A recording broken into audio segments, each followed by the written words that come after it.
மேல் மனது, உள் மனது, ஆழ் மனது அத்தனையிலும் நான் என்னுடைய ரத்தம் அணு அத்தனையிலும் நான் ஒரு நீதிமான்.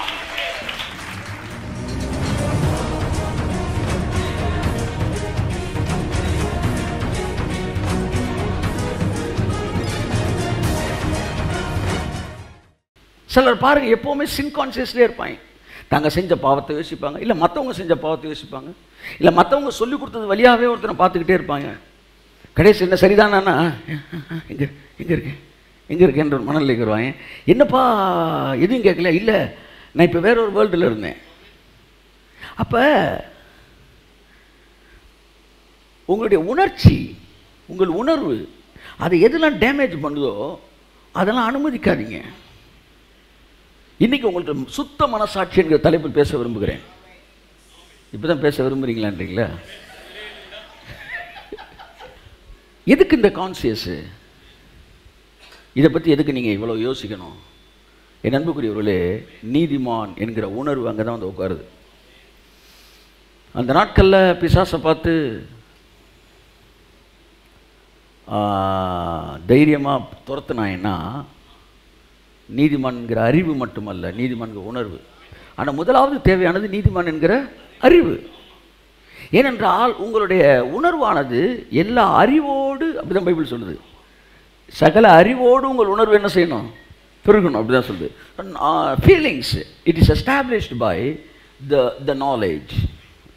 By the knowledge. அறிவு தான் உங்களுக்கு உணர்ச்சியை கொண்டு வருது. உண்மையா இல்லையா?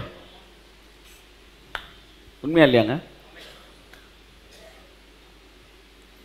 ஒரு குறிப்பிட்ட வயசை தாண்டும் போது அறிவு வருகிறது. அந்த அறிவு வந்த உடனே உணர்ச்சி வருகிறது. ஏன்னா உணர்ச்சியெல்லாம் அறிவோடு சம்மந்தப்பட்டது. இப்போ நான் அந்த ஏரியாவுக்கு வரல, நீங்கள் தேவனுடைய வார்த்தையை கேட்டு கேட்டு கேட்டு கேட்குறப்ப ஒரு உணர்ச்சி இருக்குல்ல, அதை மெயின்டைன் பண்ணுங்க.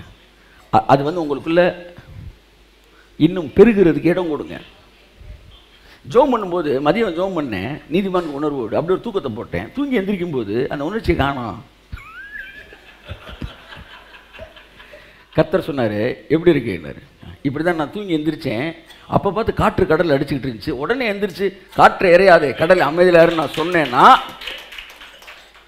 எப்படி நான் மெயின்டைன் பண்ணியிருப்பேன்? அதை யோசி. எனக்குள்ள அது எவ்வளவு ஆழமாக இருந்திருக்கும் யோசி. சப்கான்சியஸ், மேல் மனது, உள் மனது, ஆழ் மனது அத்தனையிலும் நான் என்னுடைய ரத்தம் அணு அத்தனையிலும் நான் ஒரு நீதிமான். இதுக்குள்ளே வந்துட்டீங்க. உங்களை 100 பேர் எதிர்மறையாக பார்த்தாலும் அது உங்களுக்கு தலை முடிய கூட வசைக்காது. ஆமாம், இந்த நீதிமான் நீதிமான் கத்திக்கிட்டு இருக்கலாம், ஒரு லேஞ்சிலே இருப்பாங்க. நீங்கள் மட்டும் வேறு எங்கேயோ போயிட்டே இருப்பீங்க. சார் அவர் எங்கேயோ போயிட்டார் சார்,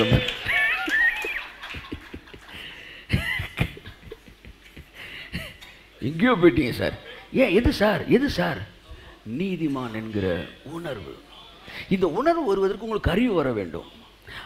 அப்போ இயேசு கிறிஸ்துவின் ரத்தம் சகல பாவங்களையும் நீக்கி என்னை சுத்திகரிக்கிறது.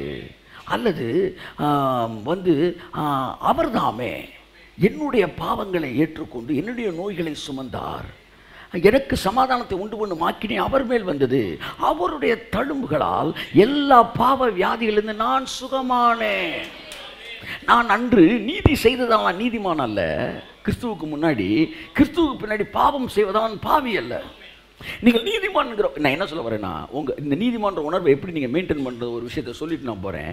உங்களுடைய ஒவ்வொரு செயலையும் நீங்கள் சிலுவையோடு கனெக்ட் பண்ணியே செய்யுங்க. அவ்வளோதான் மேட்ரு. கைத்தட்டுங்க ஒரு தவறுக்கு. போன வாரம் சொன்னேன், பைபிளில் இருக்கிற ஒவ்வொரு வசனத்தையும் சிலுவையோடு கனெக்ட் பண்ணுங்கன்னு சொன்னேன். இன்னைக்கு ஆவியானவர் என்ன சொன்னார்? உன்னுடைய ஒவ்வொரு செயலையும் சிலுவையோடு கனெக்ட் பண்ணு.